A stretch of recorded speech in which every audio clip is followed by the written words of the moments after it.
ആദ്യം കേട്ടപ്പോൾ? I was shocked. വളരെ ഞങ്ങൾക്ക് വിഷമം തോന്നിയ ഒരു കാര്യം തന്നെയായിരുന്നു. കാരണം ഞങ്ങൾ പോയപ്പോൾ തന്നെ ഞങ്ങൾ ശ്രദ്ധിച്ചത് ആ ബോട്ടിനകത്ത് ലൈഫ് ജാക്കറ്റ്സ് എല്ലാം മേളിൽ ഇങ്ങനെ കെട്ടിവെച്ചിരിക്കുക. അത് ആർക്കും തന്നെ കൊടുക്കുന്നില്ല. There is no safety measure taken at all. അത് വി ഡിഡ് അത് ഞങ്ങൾ ബോട്ടിലിരുന്ന് ഞങ്ങൾ ചർച്ച ചെയ്യുകയും ചെയ്തു, ഞാനും എൻ്റെ വൈഫും മോളും കൂടെ.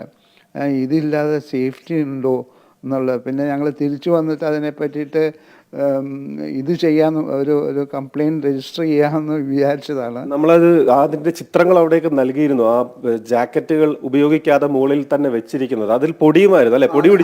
അത് പൊടി പിടിച്ചിരിക്കുകയായിരുന്നു. അത് ഉപയോഗിച്ചിട്ടില്ല, വർഷങ്ങളായിട്ട് ഉപയോഗിച്ച് കാണുകയില്ല. അങ്ങനെയാണ് ഞങ്ങൾക്കും തോന്നിയിട്ടുള്ളത്. പിന്നെ ഈ ടിക്കറ്റൊക്കെ എടുക്കുമ്പോൾ ആളുകൾക്ക് ഇത് ആരാണ് കയറുന്നത് എന്നൊക്കെ അറിയാനുള്ള എന്തെങ്കിലും വഴിയുണ്ടോ? ഒരു വഴിയില്ല. ആർക്ക് ആരാന്ന് പോലും അറിയില്ല. എത്ര പേര് കയറിയെന്ന് തന്നെ അറിയില്ല. എത്ര പേര് ഇപ്പം മരിച്ചു എന്ന് തന്നെ അറിയില്ല നമുക്ക്. നിങ്ങൾ അവിടേക്ക് പോയ ബോട്ടിൽ തന്നെയാണോ തിരിച്ചു വന്നത്? അല്ല, ആ ബോട്ടിലല്ല ഞങ്ങൾ തിരിച്ചു വരുന്നത്. അപ്പോൾ അവൈലബിൾ ആയിട്ടുള്ള ബോട്ടിലാണ് ഞങ്ങൾ തിരിച്ചു വരുന്നത്.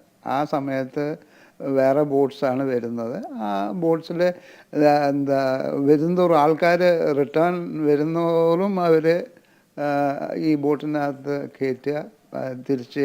അപ്പോൾ ഒരു ബോട്ടിൽ എത്ര പേര് പോകുന്നുണ്ട്, അല്ലെങ്കിൽ ആരൊക്കെ ഏതൊക്കെ ബോട്ട് തിരിച്ചു വരുന്നത്, അതൊന്നും അറിയാൻ ഒരു സംവിധാനമില്ല. ഒരു സംവിധാനമില്ല. ഈ ലൈഫ് ജാക്കറ്റുകൾ ഇപ്പം നമുക്ക് അബ്ജോദ് മനസ്സിലാക്കുന്നത്, കഴിഞ്ഞ ദിവസം ഈ സാധാരണ 2000-3000 ആളുകളൊക്കെയാണ് ഒരു ദിവസം വരുന്നത്. ഡിസംബർ അവസാനം ന്യൂ ഇയർ ആകുമ്പോഴേക്കും ഒരു 6000 മുതൽ 8000 വരെ ആളുകൾ ആ സ്ഥലത്ത് ഒരു ദിവസം എത്തുമെന്നുള്ളതാണ്. അപ്പോൾ അത് കാരണം കഴിഞ്ഞ ചൊവ്വാഴ്ച 2 ദിവസം മുൻപ് അവിടെ ഒരു വലിയ സുരക്ഷാ പരിശോധന യോഗമൊക്കെ വിളിച്ച് ചേർത്തിരുന്നു എന്നാണ് പറഞ്ഞത്. സുരക്ഷാ മാനദണ്ഡങ്ങളെല്ലാം പാലിക്കണമെന്നൊക്കെയുള്ള നിർദ്ദേശങ്ങൾ 2 ദിവസം മുൻപ് യോഗത്തിൽ തരുന്നു. അതൊരു വാർഷിക പ്രഹസനം എന്നതിനപ്പുറത്തേക്ക് ഒന്നും തന്നെ ഇല്ല എന്നാണ് ശ്രീ ജോൺ ഗുരുവിന്റെ ഒക്കെ വാക്കുകൾ അല്ലെ? നിങ്ങൾ ഈ യോഗമൊക്കെ നടന്നു എന്നാണ് പറയുന്നത് 48 മണിക്കൂർ മുമ്പ്, പക്ഷേ അത്തരത്തിലുള്ള യാതൊരു ക്രമീകരണവും കണ്ടില്ല. ഇല്ല. അങ്ങനെ ഉണ്ടായിരുന്നെങ്കിൽ ഇവർ ലൈഫ് ജാക്കറ്റ് ഇൻസിസ്റ്റ് ചെയ്യല്ലേ? They would have insisted if there was an audit with regard to safety measures. അവർ ഞങ്ങളോട് ജാക്കറ്റ് ഇടാൻ പറഞ്ഞേനെ, പക്ഷെ ജാക്കറ്റ് ഇടാൻ പറഞ്ഞിട്ടില്ലല്ലോ. ഇപ്പം നമ്മുടെ നാട്ടിലെ എല്ലാ ബോട്ടിലും കയറിയിട്ടുണ്ടെങ്കിൽ അവൻ ജാക്കറ്റ് ഇടിപ്പിക്കും നമ്മളെ. അതുപോലെ ഒന്നും ഉണ്ടായിട്ടില്ല. അതോടൊപ്പം ശ്രീ ജോൺ കുര്യൻ, ഈ അപകടം ഉണ്ടായ ബോട്ടിന്റെ ഉടമ പറയുന്നത് 80 പേര് യാത്ര ചെയ്തു എന്നാണ്.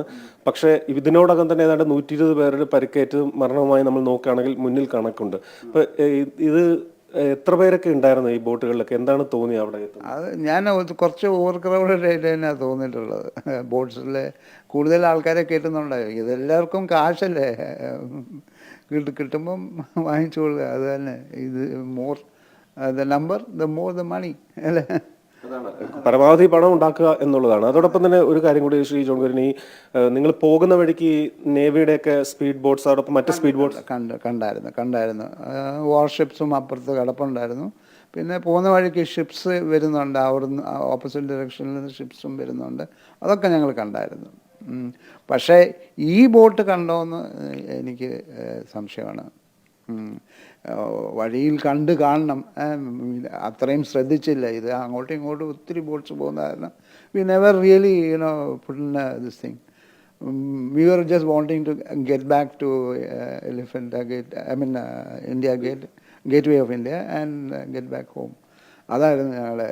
അപ്പം accident must have happened after ഞാൻ ഇത് വീട്ടിലെത്തുമ്പോഴാണ് ഇങ്ങനത്തെ ഒരു ആക്സിഡൻറ്റ്, ഇങ്ങനത്തെ ഒരു വലിയ ട്രാജഡിയെ പറ്റി കേൾക്കുന്നത്. We were shocked. ഓക്കെ, എന്തായാലും ഒരു നടക്കുന്ന സംഭവമാണ്.